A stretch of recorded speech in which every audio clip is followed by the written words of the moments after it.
Tere! Täna on 21. september 2021. Oleme Viljandis Oru tänaval ühes sisehoovis. Ja taamal paistab siis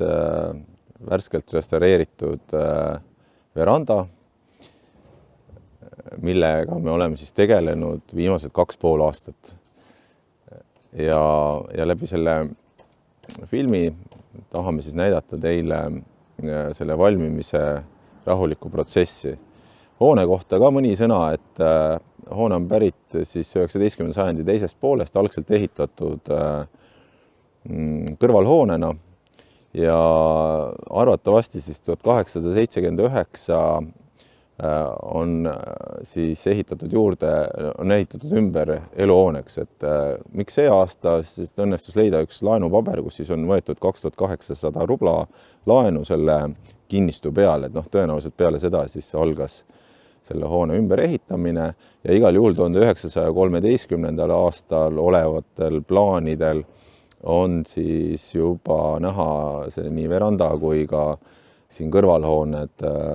juba täies mahus olemas, et selleks ajaks igal juhul siis oli juba need ümberehitused ka lõpetatud.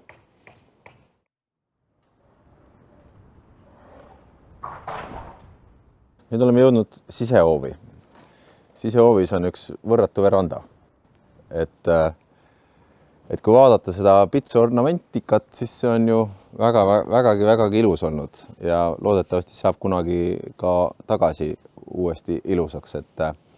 ta on küll kaunis rängalt läbi sadanud, et siin külje peal on näha,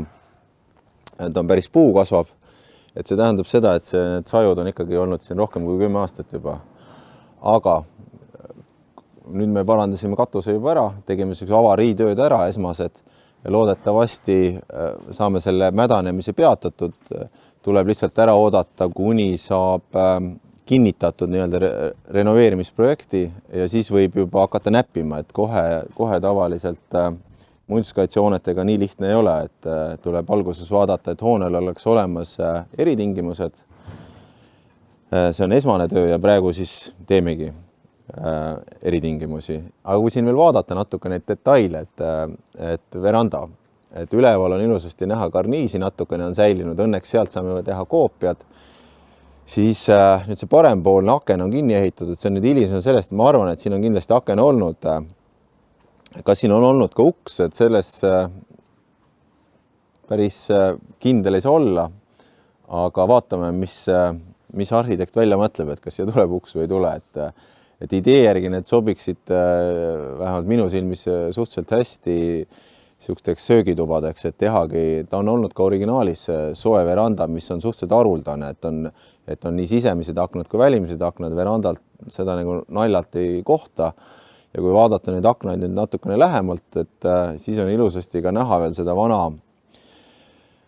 klaasi, mis ei ole väga sile või ütleme, et ta on täiesti sellist kerget merelainet või sihukest päiksega vastu sillerdavat lainelisust, et on näha, et on vanad väärikad klaasid ka olemas, et loodame, et saame ka selliseid asju säilitada kindlasti selle hoone juures. Kui nüüd vaadata vundamenti, siis hoovi peal oli vaja natukene koorida. Siin iseenesest on sokli osa piisavalt kõrge, aga on näha jälle verandal on, et see parempoolne külg on tugevalt alla vajunud, et kui võib-olla mingisugune kuskil 10 sentimeetrit, aga ega siin midagi väga kurja ei ole, et tuleb lihtsalt natukene verandat tõsta,